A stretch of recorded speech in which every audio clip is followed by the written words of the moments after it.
자, 이번에는 글로벌 인터뷰 멀리 미국 연결해 보도록 하죠. 미국 주식 전문 유튜버 유선남님 함께합니다. 어서 오세요. 네, 안녕하십니까. 네, 반갑습니다. 자, 미국에서는 지금 무슨 일이 있을지 사진 먼저 좀 하나 보도록 할게요. 보여주신 사진 뭘까요, 이게?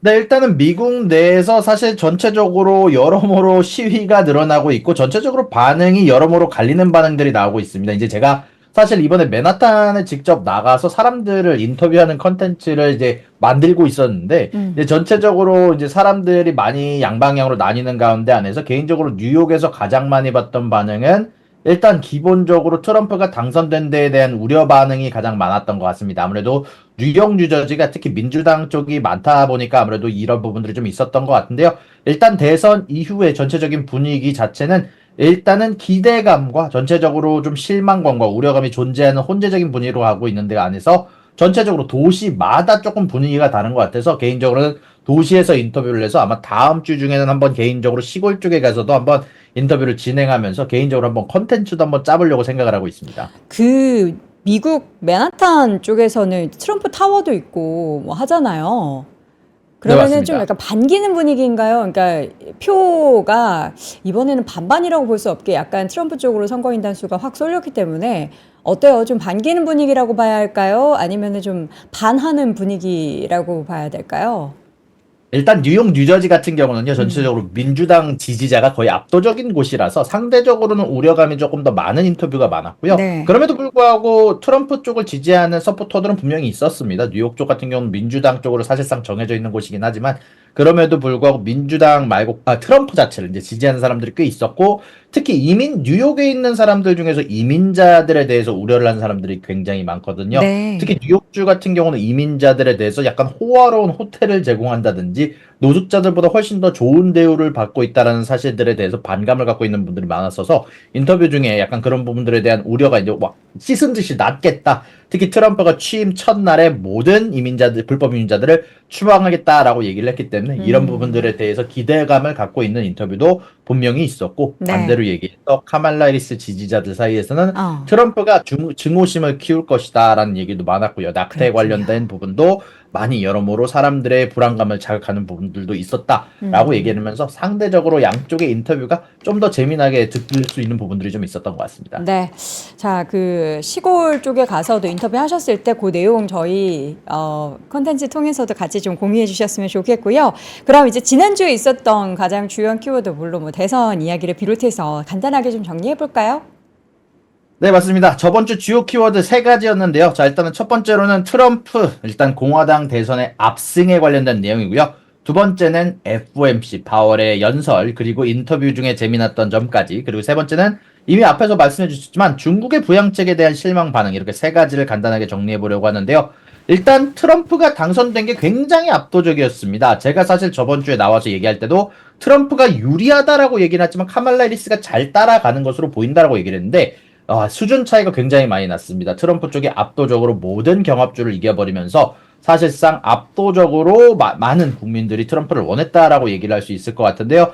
일단 이런 부분들 포함을 해서 상하원 양쪽에서 레드 수입이 나올 것으로 보이고 있습니다. 실질적으로 상원에서는 이미 공화당이 압도적으로 이긴 상황이고요. 하원 쪽에서도 이미 공화당 쪽에서 두 석에 해당하는 좌석을 빼앗아 가 있고요. 213석에서 5석만 추가하게 되면 하원에서도 다수당을 차지하게 되게 되는데 이미 9곳에서 리드를 하고 있다는 소식이 알려지면서 사실상 양쪽에서 레드 수입이 나올 것으로 예상이 되고 있고 이미 4개에 해당하는 곳에서 이미 이기고 있다는 소식이 나오게 되게 되면서 이런 부분들 관련해서 218석을 아주 너끈하게 차지할 것으로 예상이 되고 있습니다.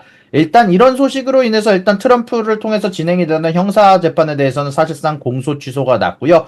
이런 부분들에 대해서 트럼프 당선에 대한 이야기와 그리고 카말라 지지자들의 반응들이 지속적으로 이어졌는데 일단 트럼프가 당선된 데 가장 커다란 이유로 지목된 것은 저도 개인적으로 여기에 대해서 인터뷰를 진행을 하기도 했지만 여러모로 출구조사를 통해서 나온 것은 현재 인플레이션이었습니다. 인플레이션이 아무리 뭐 파월 연준 의장이 잘 컨트롤했다, 미국 증시가 역대 최고점을 찍었다 하더라도 미국 국민들이 모든 사람들이 주식을 하는 것도 아니고 기본적으로 죄송합니다. 그 바이든 대통령과 카말라 해리스가 부통령으로 있는 동안 물가가 어마어마하게 상승한 게 사실이기는 하거든요. 이제 보통 우리가 주식 투자를 하는 입장에서 보거나 아니면 전 세계적인 입장으로 보게 된다면 당연히 뭐 전 세계가 인플레이션 때문에 힘들어하는 가운데 안에서 미국도 같이 힘들 수밖에 없다라고 생각을 하지만 그게 아니라 미국에 사는 일반적인 뭐 시골에 사는 사람들 특히 위주로 봤을 때는 지금 당장 나에게 피부로 느껴지는 인플레이션이 가장 중요하다는 이야기입니다. 근데 이게 굉장히 많이 올라왔고 거기에다가 최근 들어서 전쟁 같은 부분들이 지속적으로 확대가 되게 되면서 여기에 대해서 미국은 뭐하냐? 막지도 못하고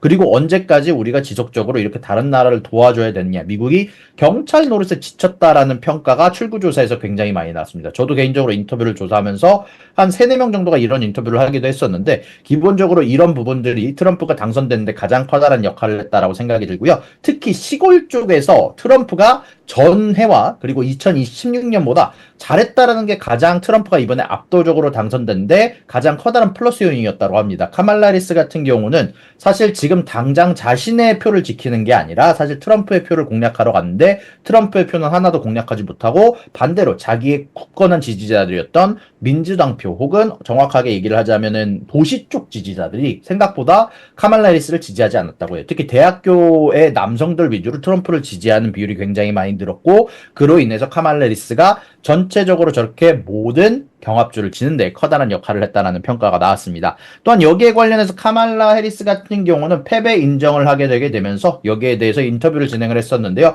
선거 결과를 받아들이지만 이 캠페인을 이끈 싸움은 포기하지 않겠다라고 지속적으로 강조를 했고요. 자유, 기회, 존엄을 위한 싸움을 지속할 걸 촉구하면서 패배의 아픔을 인정하면 지지자들에게 계속 싸울 것을 당부하면서 어둠이 짙어질 때만 별을 볼 수 있다라면서 희망의 메시지를 전했다라고 얘기를 합니다. 다만 여기에 대해서 트럼프 같은 경우는 대화를 나눠 이제 카말라 해리스가 승리를 축하해줬고요. 평화로운 권력의 이양에 협조할 것이다라고 밝혔으며 이번 대선은 미국 역사상 가장 서로 진영에게 적대적이었던 선거 중 하나로 평가받는다라고 얘기가 나왔습니다. 여기에 대해서 세계 지도자들은 우려를 포효하면서도 트럼프와 협력할 것을 다짐했다라고 하는데요. 특히 우크라이나 같은 경우는 이번에 통화를 통해 지속적으로 같이 트럼프와 일론 머스크가 인터뷰를 진행하면서도 러시아 침공 이후 상황에 대한 우려를 표했고요. 인도의 나렌드라 모디 총리는 트럼프에게 전화를 걸어 축하 인사를 전했고요. 트럼프와 부통령 당선자 제이디 벤스 같은 경우는 지속적으로 우크라이나 지원에 비판적 입장을 보였으며 우크라이나 전쟁을 끝나기 위해 양보할 것을 요구하는 것을 사실상 현실화하고 있다는 소식이 전달이 되기도 했고요. 우크라이나 대통령은 젤렌스키 같은 경우는 트럼프의 당선을 축하하며 공정한 평화 해결을 기대한다라고 인터뷰를 진행하기도 했습니다. 일단 이런 부분들 관련해서 뉴욕과 뉴저지 전통적으로 민주당 지지 성향이 강한 이제 지역 같은 경우는 그래도 트럼프 후보의 재집권 소식에 따라서 주민들 사이에서는 우려와 실망의 목소리가 좀 나오고 있고요. 특히 현재 민주당 쪽 혹은 한국계 지지자가 당선이 된 뉴욕, 뉴저지 같은 경우는 이제 전체적으로 이런 부분들 관련해서 약간 우려의 목소리가 조금 나오고 있다라고 얘기가 나오고 있답니다. 자, 일단 그런 가운데 안에서 FOMC도 사실 이번 주에 진행이 됐었죠. 근데 전체적으로 대선 때문에 중요하지는 않게 얘기가 많이 나왔지만 일단은 FOMC가 상당히 중요한 키 역할을 이번 주 주식시장에 해주기도 했었습니다. 일단 예상을 벗어난 데이터가 하나도 없었습니다. 원래 FOMC 들어가기 이전에 앞서서 금리는 25bp이나 QT 축소가 없을 것, 그리고 다음에 대한 얘기는 없을 것이다라는 평가가 많았는데 딱 그대로 나왔습니다. 일단 인터뷰 내용 중에서 그래도 재미난 인터뷰들이 좀 있었는데요. 일단 트럼프 대통령 당선에 대한 인터뷰가 사실 파월에게 질문이 되게 되면서 전체적으로 조금 개인적으로 봤을 때 저런 질문을 해야 되나 싶은 질문들이 있었는데 첫 번째 질문은 바로 이거였습니다. 트럼프 대통령이 만약에 파월 당신에게 나가라고 하면 어떡할 겁니까? 라는 질문에 대해서 파월이 굉장히 단호하게 약간 편한 모습으로 노라고 얘기를 하는 모습을 볼 수도 있었고요. 트럼프 대통령이 파월 당신의 업적에 대해서 폄하하는데 어떻게 생각하냐에 대해서 노코멘트라고 얘기하면서 정치적인 부분들에 대해서는 전체적으로 굉장히 단호하게 답하지 않는 모습들이 보였으며 트럼프 대통령이 당선이 된다고 하더라도 우리는 여태까지 그랬던 것처럼 특정 당에 흔들리지 않고 우리는 우리만의 결정을 할 것이다 라고 얘기를 하면서 굉장히 정치적으로 중립을 지키려는 모습을 보여줬던 것 같고요. 그리고 FOMC에서 굉장히 긍정적인 코멘트들이 굉장히 많았습니다. 물론 인플레이션 관련해서 승리라고 선언을 할 수는 없지만 승리에 가까운 우리가 원하는 리스크를 조절하기 가장 좋은 포지션에 위치하면서 너무 늦게도 빠르게도 움직일 필요 없이 또한 움직이지 않기 위해 노력하면서 동시에 최대 고용과 가격 안정을 이루어내기 굉장히 좋은 포지션에 있다라고 얘기를 하면서 이번에 인플레이션 속치가 높았어도 금리 동결을 안 한 이유에 대해서도 코어 인플레이션 중 물품 중 80%가 정상화되었으며 주거비만 정상화가 안 된 건데 이건 어차피 천천히 봐야 되는 문제고 인플레이션이 한 달치가 높았다고 과잉 반응하지 않는다라고 하면서 시장에서 좋아할 만한 이야기 정도를 이야기를 하기도 했었고요. 그리고 미국이 지고 있는 빚에 관련된 코멘트도 있었는데 미국이 지고 있는 빚은 관리 가능한 수준이며 다만 빚이 쌓이는 속도 자체는 요거는 어떻게 조절을 해야 된다라면서 현재 긍정적인 이야기들을 덧붙여줬다라고 할 수 있을 것 같습니다. 그리고 마지막으로 사실 부양책 같은 경우는요 이미 앞쪽에서 디테일하게 얘기를 해주셨기 때문에 굉장히 간단하게만 짚고 넘어가자면 일단 부양책 같은 경우는 사실 굉장히 기대감이 많았습니다. 특히 직접적으로 여러모로 전인대 상무위원회가 경기부양책으로 여러모로 경기를 자극할 수 있는 부분들을 부양책을 발표를 할 것이다라고 얘기를 많이 나왔었는데 여기에 대해서 소비자 지원 대책이 포함이 되지 않았습니다. 앞서도 말씀해 주셨지만 5년간 10조 위안 규모의 부양책을 발표를 했고 지방정부 부채 해결에 6조 위안을 투입하기로 했는데요. 사실 이게 결국 시장을 직접적으로 자극하는 소비자들의 소비를 늘릴 수 있는 지원 대책이 발표가 되지 않았기 때문에 여기에 대한 실망 매물로 중국주들이 지속적으로 떨어지는 모습이 보였고 여기에 얼리미티드 펀드의 밥 엘리엇 설립자 같은 경우는 이번 정책가 규모와 접근 방식을 비판하면서 연간 GDP의 고작 0.08%에 해당하는 비용 절감 효과밖에 없을 것이라고 분석을 했고요. 차이나 내비게이터북의 세자르 커야징 매니징 디렉터는 이번 부양책이 실질적인 성장에 큰 영향을 주지 않을 것으로 평가하면서 시장에 의미 있는 변화를 가져오지 못할 것이다라고 비판을 했습니다. 다만 그럼에도 불구하고 여기에 참가했던 사람들의 인터뷰에 의하면 사실 추가적인 부양책은 나올 것이다 라고 얘기를 하면서 기대감은 여전히 형성되어 있는 상태로 나왔으며 많은 애널리스트들의 평가에 의하면 트럼프가 당선이 되는지 아니면 카말라 해리스가 당선이 되는지 전체적으로 좀 조심하기 위해서 이번 전인대에서는 조금 기다린 게 아닌가라는 평가가 가장 많이 나오고 있다라고 얘기를 해 드릴 수 있을 것 같습니다. 네, 중국 부양책 관련한 내용까지 전달을 받았습니다. 자, 이어서는 이제 이번 주 주요 키워드인데 트럼프 랠리, 또 CPI 인플레이션, 파월의 연서, 우크라이나 전쟁 관련한 전망이 주요 키워드로 꼽혔는데요. 일단 일정들부터 뭐가 있는지부터 정리 한번 해볼까요? 네, 사실 이번 주 같은 경우는 여러모로 중요한 스케줄 이후의 파급 효과와 그리고 CPI 데이터 이렇게 집중해서 보면 좋을 것 같은데요. 일단은 월요일 같은 경우는 중요한 데이터가 발표되지는 않고요. 화요일부터 주요 스케줄들이 나오게 되게 됩니다. 연준 위원들의 연설들이 FOMC 이후에 지속적으로 나오게 될 예정이고요. 그리고 수요일 날 같은 경우는 중국의 신규 대출 그리고 미국의 소비자 물가 지수가 나오게 된 이후에 미국의 에너지청에서 발표하는 단기 에너지 전망치가 나오게 되게 됩니다. 그리고 목요일 날 같은 경우는 파월 연준 의장의 연설이 예정되어 있는데요. 제가 주요 키워드로 선택한 이유가 좀 있습니다. 사실 인플레이션 데이터가 목요일 바로 이전에 수요일 날 나오기도 하고요. 이번에 연준 의장 자체 사실 경제 전망에 대해서 연설이 나올 예정이라서 개인적으로 생각했을 때 시장에 영향을 줄 만한 요소가 충분히 있다라고 생각이 좀 들고 그러고 난 이후에 목요일 날은 중국의 고정자산 투자 실직률 MBS 기자회견까지 이어지게 됩니다. 그리고 금요일 날 같은 경우는 소매 판매 지수, 수출입 물가 지수, 그리고 애틀란타 연준에서 발표하는 GDP 나오에 대한 예상치가 나오게 되게 되는데요. 이렇게 이번 주 같은 경우는 CPI와 전체적으로 미국에서 여러모로 주목하고 있는 트럼프 랠리에 대한 효과까지 아마 이런 부분들에서 집중해서 보면 되지 않을까 싶습니다. 네. 트럼프 랠리 계속해서 각종 자산들의 상승세가 보이고 있죠. 증시도 이렇게 계속 고점을 높이고 있고 비트코인도 오르고 테슬라도 오르고 뭐가 제일 가장 좀 탄력이 있다라고 보세요?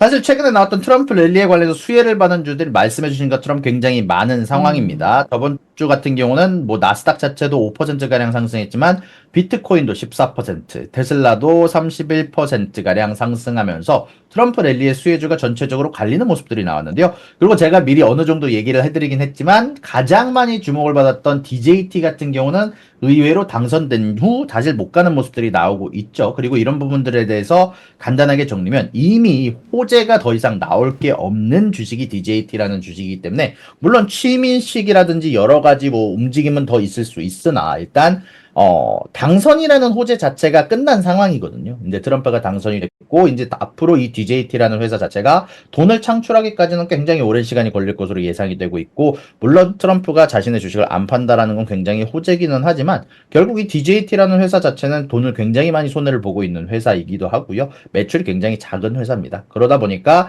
모멘텀을 가지고 오른 주식으로 볼 수 있는데, 이 DJT 같은 경우는 그러다 보니까 앞으로 호재가 나올 게 없는 상황에서는 지속적으로 모멘텀을 타지 못할 가능성이 높고요. 한두 번 정도 취임식으로 당해서 올라간다고 하더라도 전체적으로 크게 상승세를 유지하지는 못할 거라고 생각을 합니다. 테슬라 같은 경우도 사실 여기에 대해서 조금 코멘트를 하자면 아무래도 사실 모멘텀 혹은 밈 주식 이상으로 굉장히 격한 반응이 있었다라고 합니다. 다만 여기에 대해서 실체는 없다고 할 수는 없고요. 사실 이번에 트럼프가 당선이 되면서 일론 머스크가 여기에 대해서 올인을 하면서 특히 이전에 어닝콜을 통해서 아마 규제에 대한 완화가 느껴질 것 같다. 규제에 대해서 완화가 있을 것 같다라고 얘기를 했었던 만큼 거기에 대한 기대감이 어느 정도 쏠렸다라고 생각을 합니다. 그럼에도 불구하고 사실 개인적으로 생각했을 때 이게 지속적으로 유지가 될지에 대해서는 조금 고민이 되는 상황이긴 한데요. 일단 그럼에도 불구하고 내년에 가속화될 차량 인도 증가율, 그리고 어떻게 보면은 트럼프가 당선이 되면서 전기차에 대한 보조금이 취소가 될 수 있는데, 그 뜻은 테슬라를 제외한 다른 기업들 사이에서는 보조금이 없다면 사실 굉장히 낮은 마진율을 가져가거나 아니면 손해를 보면서 자동차를 팔아야 될 가능성이 높다 보니까 테슬라 입장에서는 어떻게 보면 보조금 취소를 통해서 전체적으로 조금 더 이곳에 전기차 관련된 전체적인 점유율을 올릴 수 있는 기회다라고 평가받기도 하고요. 다만 여기에다가 추가적으로 자율주행을 중심으로 한 장기적 기회가 펀더먼털을 뒷받침하지 않을까라는 기대감이 테슬라에 있는 것으로 보이고 있고요. 다만 그럼에도 불구하고 관세 전쟁이 가속화되게 되게 되면서 중국이나 다른 국가에서의 사실 전기차 판매 자체는 어떻게 될지는 조금 고민해 볼 필요는 좀 있다라고 개인적으로 생각을 하고 있습니다.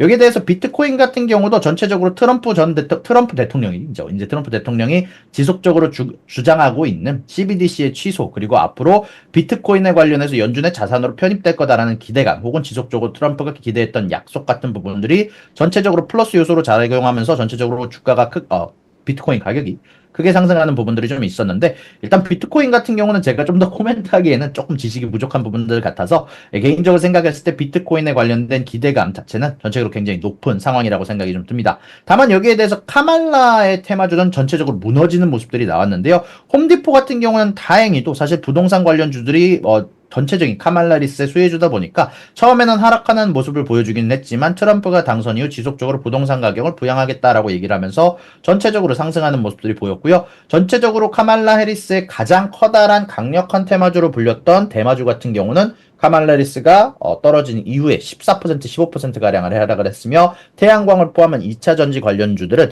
트럼프가 당선 이후 지속적으로 하락하는 모습이 나왔습니다. 여기에다가 채권 시장 같은 경우도 재미나게 움직였던 게 트럼프가 당선된 이후 4.2던 게 4.45까지 아주 급격하게 10년물 금리가 상승했는데요. 다만 트럼프 이후에 FOMC를 통해서 금리 인하를 발표하게 되면서, 또한 현재 시장이 굉장히 좋다라는 발표를 하게 되면서 인플레이션이 안정적으로 내려올 것 같다라는 발표를 하게 되면서 4.3까지 내려온 상황이다라고 말씀드릴 수 있을 것 같습니다. 네. 자, 이번에는 이번 주 수요일이죠. 13일에 이제 물가지표 CPI가 발표가 될 예정입니다. 지금 예상되는 컨센서스는 어느 부분이 좀 올라가고 떨어지고 할까요?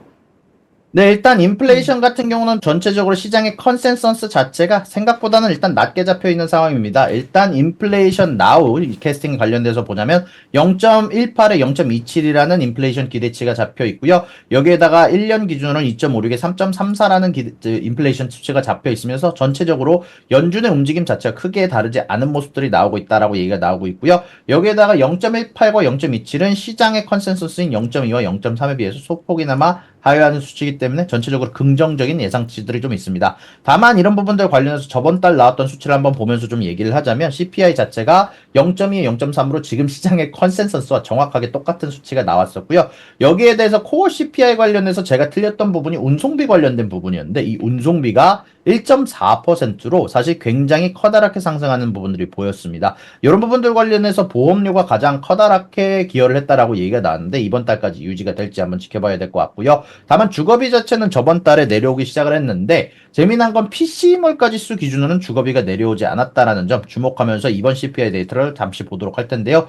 일단 음식 가격은 10월 달에 접어들면서 전체적으로 내려오기 시작을 했습니다. 아마 8월 달에 있었던 자연재해들, 이상기온들이 해결이 되게 되면서 전체적으로 가격들이 내려오고 있는 것으로 보이고 있고요. 커피를 포함한 기호식품, 공산품들의 가격도 그에 따라 내려오고 있습니다. 나무 가격이 전체적으로 급등하긴 했지만 기호식품들 기준으로는 하락하는 모습들이 관찰이 됐고요. 고기 가격들은 전달에 비해서 급격하게 상승하는 모습들이 보여졌습니다. 일단 이런 부분들을 감안을 했을 때 개인적으로 제가 추적하는 지수가 있는데요. 이제 데이터 어셈블리를 통해서 그로서리 우리가 직접 쇼핑을 해서 장보는 가격 기준으로는 사실 전달에 비해서 좀 크게 상승하는 부분들이 눈에 띄게 관찰이 됐습니다. 그로서리 기준으로 0.4% 그리고 프로즌 관련해서 1.7포인트 그리고 치즈 관련된 가격도 상승하고 전체적인 공산품이나 여러 가지 관련된 가격들이 상승하고 있다는 데이터가 소비자 기준으로 나왔습니다. 이렇다 보니까 집에서 먹는 음식 가격의 상승이 나오지 않을까 싶은 지표가 나왔고요. 다만 서비스 PMI 지수가 생각보다 낮았다라는 점 그리고 최근에 나왔던 고용 데이터를 봤을 때 생각보다 외식에 관련된 섹터들이 생각보다 고용이 크게 늘리지 않았다라는 점에 의해서 개인적으로 외식에 관련된 데이터는 중립에다가 놓도록 하겠습니다. 그리고 재미난 가격이 가솔린에서 관찰이 됐습니다. 사실 10월 한 달은 가솔린에 대해서 혹은 원유 가격에 대해서 사실 도매가 기준으로는 크게 상승을 했습니다. 사실 전쟁 자체가 굉장히 격화가 되는 한 달이기도 했고 이란과 이스라엘 관련된 문제로 인해서 유가가 80달러대까지 급격하게 상승한 한 달이 바로 10월이었거든요. 근데 그럼에도 불구하고 재미난 건 소비자 가격 기준으로 받아보는 가솔린 가격이 내려왔습니다. 9월의 평균 가솔린 가격은 3.1달러였고요. 그리고 10월의 평균 가솔린 가격은 3.036달러로 사실 굉장히 많이 9월에 비해서 10월이 떨어졌다라고 얘기를 할 수 있는 지표가 나왔고 그에 의해서 CPI 자체는 결국 소비자 기준으로 산정이 되는 거기 때문에 아마 전달에 비해서 전체적으로 내려오지 않을까 싶은 데이터가 나왔고요. 거기에다가 난방유 같은 경우는요, 난방유 같은 경우는 전달과 비슷한 수치로 나올 것으로 예상이 되면서 전체적으로 중립에 가까운 움직임이 나올 거라고 예상이 되고 있습니다. 다만 여기에서 전기 가격과 천연가스 가격은 다른데요. 전기 가격은 전달에 비해서 명확하게 상승이 되는 수치가 제가 살고 있는 뉴저지에서 관찰이 됐으며 천연가스 가격 같은 경우도 9월에 비해서 10월 들어서 날씨가 추워지기 시작하면서 급격하게 상승하는 모습이 관찰이 되기도 했습니다. 9월보다 훨씬 더 높은 수치에서 천연가스가 거래가 됐다는 사실을 볼 수 있고요. 이에 따라서 전체적인 에너지 지수 자체는 하락할 것으로 예상이 되고 있지만 에너지 서비스 자체는 아마 상승 쪽으로 개인적으로 좀 기울었다라고 얘기를 할 수 있을 것 같고요. 아마 이런 부분에 가장 커다란 기여를 할 것으로 예상이 되는 건 바로 가솔린 가격이다라고 말씀드릴 수 있을 것 같습니다. 다만 여기에 대해서 제조업 지수는 이번에 좀 재미난 수치들이 발표가 됐습니다. 일단 중고차와 신차 시장에서는 일단 좋은 소식이 들려오긴 했습니다. 분명히 항만 파업이 있었음에도 불구하고 이제 사기업들이 조사하는 수치 기준으로는 중고차 가격이 많이 떨어졌다라는 지표가 발표가 됐습니다. 이제 그럼에도 불구하고 제가 굉장히 재미난 지표가 발표가 됐다라는 건 이번에 제조업 지수에 대한 가격들이 굉장히 크게 많이 올랐습니다. 사실상 거의 모든 섹터에서 제조업의 원자재 가격이 상승했고 제조업자들이 판매하는 가격들이 상승했다라는 발표가 나왔거든요. 사실 전달에 48.3이 나오면서 지속적으로 계속 가격 하락이 나오고 있던 제조업 관련된 지표가 이번에 54.8이 나오게 되면서 사실상 모든 섹터에서 동시다발적으로 제조업에 관련된 지표가 올라가는 지표가 발표가 됐습니다. 그에 따라서 이번에 굿즈 가격은 개인적으로 상승에 가까운 지표가 나오지 않을까라고 생각이 좀 들고요. 그럼에도 불구하고 신차와 중고차 가격의 하락이 있었기 때문에 아마 굿즈 가격의 상승 자체는 조금 제한될 가능성이 높다라고 개인적으로 생각이 좀 듭니다. 여기에다가 주거비, 어떻게 보면 CPI 내에서 가장 중요한 데이터라고 할 수 있을 것 같은데 CPI 같은 경우는 이번에 주거비가 사실 대부분을 차지하는데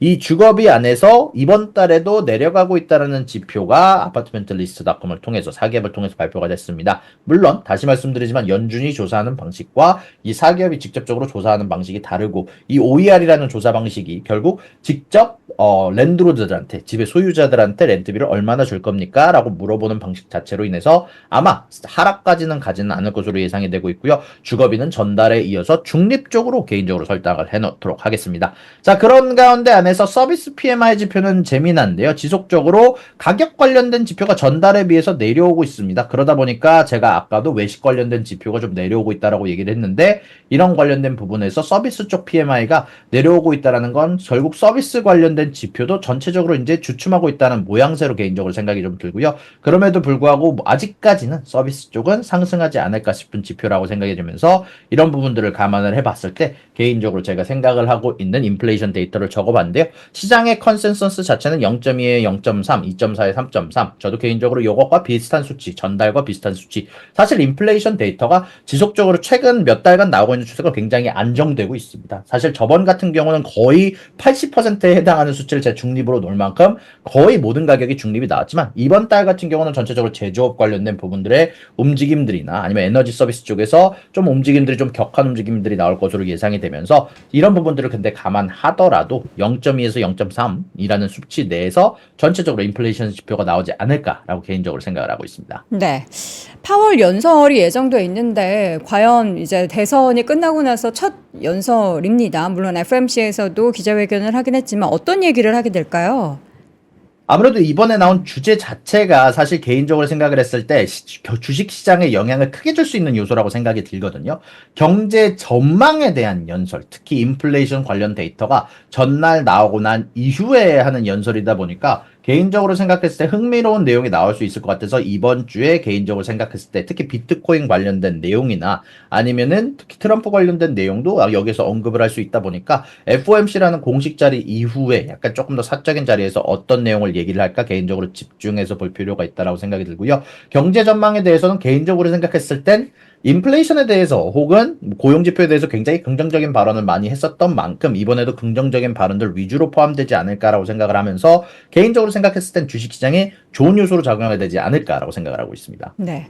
전쟁은 어떻게 이번에 트럼프의 물론 아직은 집권을 하지는 않았지만 더 확전이 안 될 거라고 다들 좀 생각을 하나 봅니다.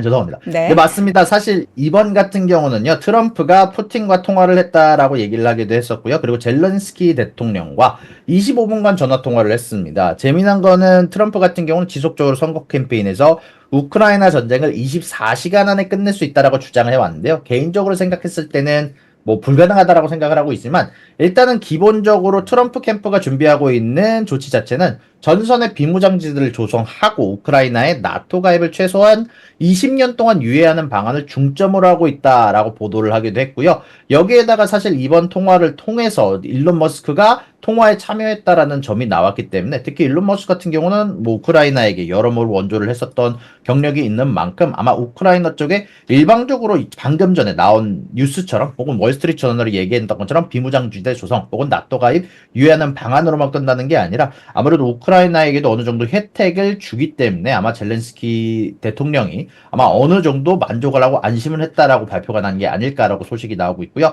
다만 그럼에도 불구하고 아무래도 우크라이나 쪽이 사실상 이 전쟁 종료를 위해서는 어느 정도 양보를 하는 방향으로 나올 수밖에 없다라는 평가가 지금 현재 가장 압도적이다라고 말씀을 드릴 수 있을 것 같습니다. 네. 자, 이렇게 해서 오늘도 월요일마다 만나는 미국 주식 전문 유튜버 유산남님과 함께 지난주 일정 그리고 이번 주 주요 일정들에 대해서 쭉 이야기를 나눠봤습니다. 오늘도 고맙습니다. 수고하셨습니다. 삶의 격을 높이는 9가지 지혜를 함께 나눕니다. 위즈덤 칼리지 시즌 2 영상 아래 링크를 클릭하시면 자세한 내용을 확인하실 수 있습니다.